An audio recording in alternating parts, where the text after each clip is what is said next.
Hi, I'm Jocelyn Harvey, founder of Transform Within. Today, we're going to discuss why your inner voice can hold you back and be so unkind.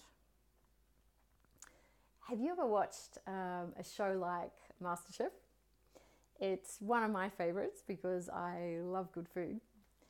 However, it also provides interesting insights into each contestant's psychology and self-talk, especially when they're doing a pressure test or doing a challenge to win an advantage. So here are some of the different things that contestants say to themselves. So, for example, if I can do my best, I think I'll do well. Okay.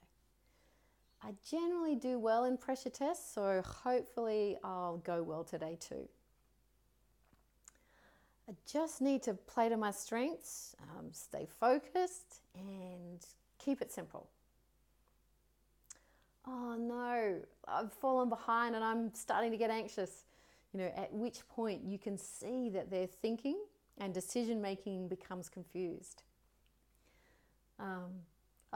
It's so hard at this point of the competition, because the others are such good cooks and they're doing so well at the moment.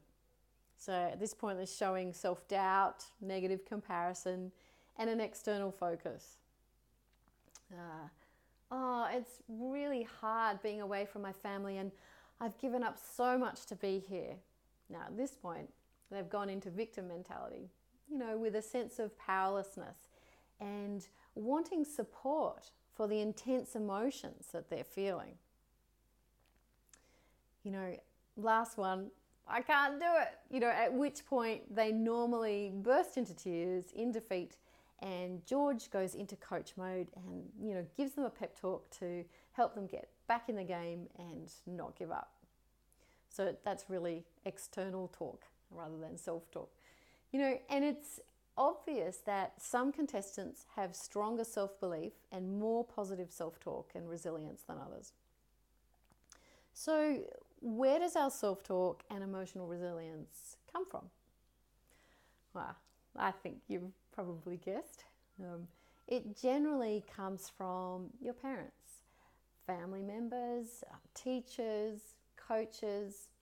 Sometimes it's the things that they say directly to you, and other times it's the example they set. Now, years of listening to family members either speak positively about themselves and others and life in general, or talk themselves down, it becomes programmed into your subconscious mind too. Now, both of my parents were self-critical and talked themselves down, and I've often been told that I'm too hard on myself.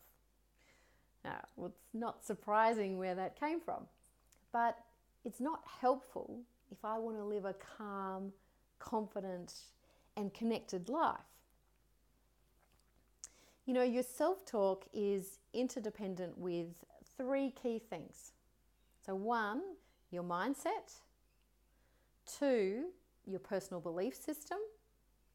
And 3, your emotional intelligence.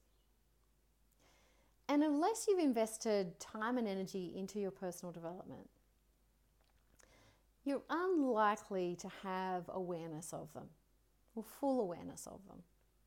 So just think about it with this computer analogy. Your self-talk, mindset, belief system, and emotional intelligence are all like programs running in the background of your operating system. Now, they'll be impacting your thoughts, your feelings, your behaviors, your decisions and actions.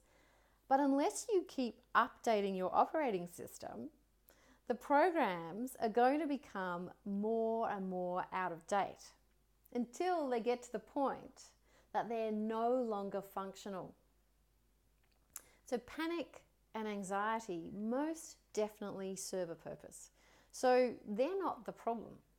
The problem is an out-of-date subconscious program that is no longer serving you.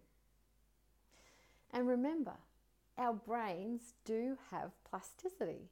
So we really can change those programs. So until next time, please be kind and gentle with yourself and be your own brightest cheerleader. Infinite love and gratitude.